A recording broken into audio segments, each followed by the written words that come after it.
we'll talk about Hugh Freeze and the Auburn situation, quarterback situation now. So we kind of talked about that earlier, or I did, about why didn't they go after a quarterback. I want to get your opinion on the whole situation, Tyler. Well, yeah, I think you kind of hit it on the mark there.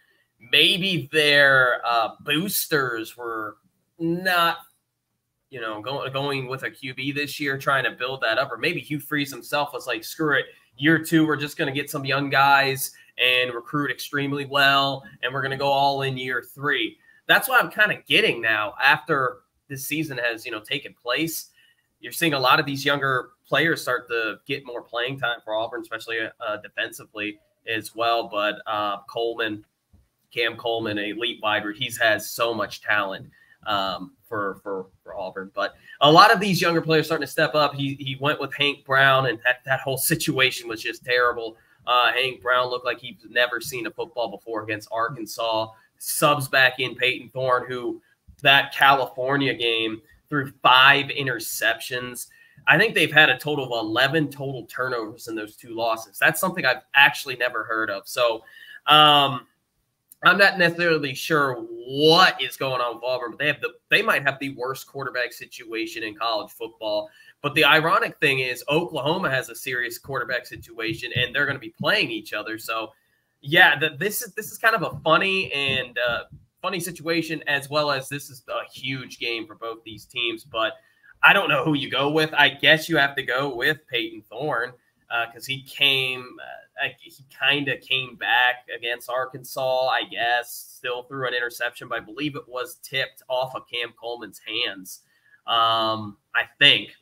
But Hank Brown, like I said, he looked absolutely terrible. Both quarterbacks haven't looked good. I think you got to go with the veteran when you play at home against Oklahoma. And this whole situation for Auburn, Hugh Freeze, he's kind of like a quarterback guru, kind of with, hypotheticals there. If you look at all of his quarterbacks, though, they have like some type of issue, which is interesting to say the least. Got Chad Kelly, Bo Wallace personally attacking him on Twitter. Now I've heard things about him. Well, I don't know, but he's had some weird situations with quarterbacks. But if you look at all of his good teams, quarterback used to be kind of that strong suit. And Auburn has an borderline elite defense. Give them credit where credit is due. Not a lot of defenses can hold teams under 20 points given short field. How many times? Like the Cal game, Cal had the ball across midfield every time they got the ball because of turnovers and such like that. We'll see.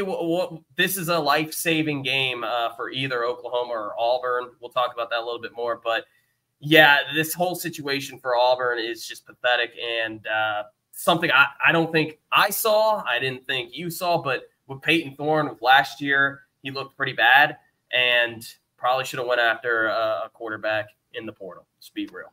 Yeah, see, that's the thing. I looked over the quarterback situation because I just thought Hugh Freeze would make it a little bit better at least. Because Peyton Thorne, I believe, in my preseason quarterback rankings at like 12 or 13. So I knew he wasn't good, but I just thought they would do things offensively to help him out.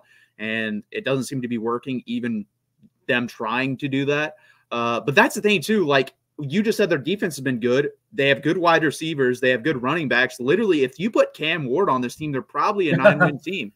And there was so much buzz about that in the offseason about, hey, Cam Ward could be here. Cam Ward could be here. Like the 3 teams you heard him connected to were Florida State, Miami, and Auburn.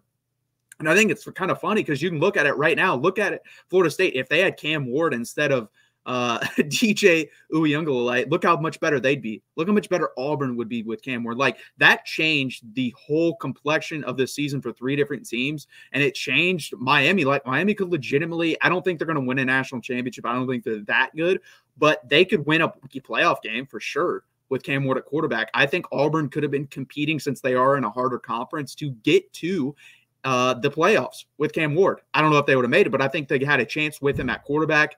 Like I said, you have Cam Coleman, Perry Thompson, Keandre Lambert-Smith, Jarquez Hunter. Is it Rivaldo Fairweather at tight end? That's his name, right? Yeah. Yeah. Or Mayweather. Mayweather. Okay. Yeah. He's good too. So it's like, no, you're right. Fairweather. God, my bad. He has all, no, you're good. He has all this talent on offense, and you just decided to look past it and go with Peyton Thorne. And here's an example of like, he peaked in 2022, and we kind of I touched on this last week. Of Kenneth Walker deserves a lot of credit for Peyton Thorne and Mel Tucker getting the money and opportunities they were given, because Peyton Thorne peaked in 2021. He had a 60.3% completion percentage, 27 touchdowns, 10 interceptions, and 8.3 yards per attempt. In 2022 and 2023, he had 6.9 yards per attempt and 6.6 yards per attempt. So right there, you see that, I mean, what happened was the defense had to respect Kenneth Walker, and he was able to get better opportunities, better matchups on the outside, and everyone fell for it like he was a good quarterback, and he's turned out not to be a good quarterback. And same thing, obviously, with Mel Tucker. Obviously not a good coach without Kenneth Walker. So it's just amazing to me that I definitely have lost some trust in Hugh Freeze, because if you're supposed to be a quarterback guru, you should know what you're looking at in practice and realize, and hell, you have a whole year of game film to realize this guy's not that good. I can't ride with him for a full another season and literally he's putting his livelihood on the line for Peyton Thorne. Like, if Peyton Thorne continues what he's going to do and he's the starter, Auburn's going to be really bad this year, like 4-8 bad. And that basically is putting your career in jeopardy of next year. He has to deliver. Like, if he doesn't deliver next year, he'll probably be fired. And remember, guys, Auburn went out of the way to hire this guy and kind of got some bad publicity. So he there's a real chance he never coaches again if this doesn't work out.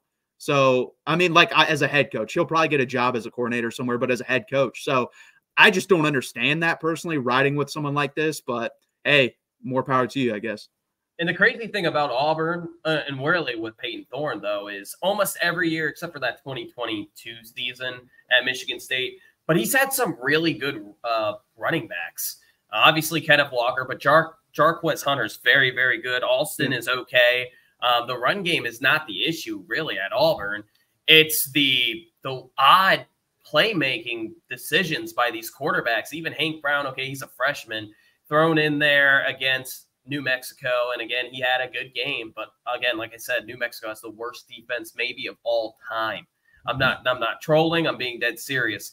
They give up almost the most rushing yards in college football. But and actually they give up the most yards in college football too. But then you play an Arkansas team whose defense is just not good. Let's just be real here. That's not a good defensive team. You're going to see Texas A&M be able to push the ball down the field against them. UAB was able to do it. Oklahoma State, although it came in the second half, and that game was that was the weirdest game I've ever seen in my life.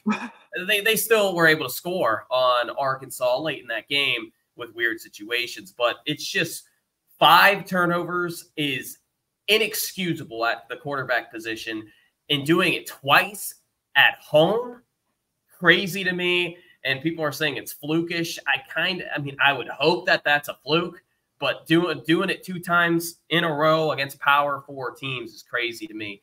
And Auburn has a serious issue, but they got a big game against Oklahoma. That's a ranked team still, and Oklahoma has their fair share at issues at quarterback as well. So